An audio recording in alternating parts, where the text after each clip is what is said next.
কালকে রাতে কোথায় ছিলে? বললাম তো অভির বাড়ি ছিলাম। অভির বাড়িতে? আরে হ্যাঁ। আরে ভাই তোরা আমাকে এত তাড়াতাড়ি ডাকলি কি হয়েছে? এই তো কাল আমি তোর বাড়ি ছিলাম না, বল বল। আরে হ্যাঁ ও তো আমার বাড়িতে 9 8 7 2 5। হ্যাঁ এই কোথায় ছিলাম, কি কি বলছিলি তোরা? কালকে রাতে ও কোথায় ছিল? ও কালকে রাতে ও তো আমাকে 11টার সময় ফোন করে বললো রেক্স ওকে ফোন করেছে, তারপর বললো যে ভাই আধ ঘন্টা পর আমি দেখা করতে যাচ্ছি। আমি বললাম না ভাই তুই দেখা করতে যাস না, তোর খারাপ লাগবে। এবার ও বললো যে না ভাই খারাপ লাগবে না, আমি ভাই দেখা করতে যাবো। তারপরে আমি ওকে দেখা করতে ছেড়ে দিয়ে আসলাম। তারপর আমাকে আবার আধ ঘন্টা পর ফোন করে বলছে কি যে ওষুধের দোকান থেকে কি যেন একটা নিয়ে আসতে, কি একটা DRUX কি একটা বেশ নিয়ে আসতে।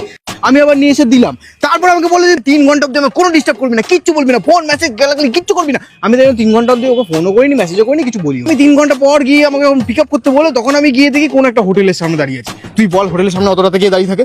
যাই হোক হোটেলের সামনে থেকে আমি ওকে তুললাম, তারপর ওকে বাড়ি ছাড়লাম। কেন ও 3টে পরে তোকে ফোন করেনি? এইগুলো কিন্তু ঠিক না ভাই, 3টের পর তোকে ফোন করা উচিত ছিল। তুই একবার ফোন করবি না ভাই, এসব তোরা করে বেড়া দেয়, তোদের দ্বারা প্রেম টেম হবে না ভাই। দেখ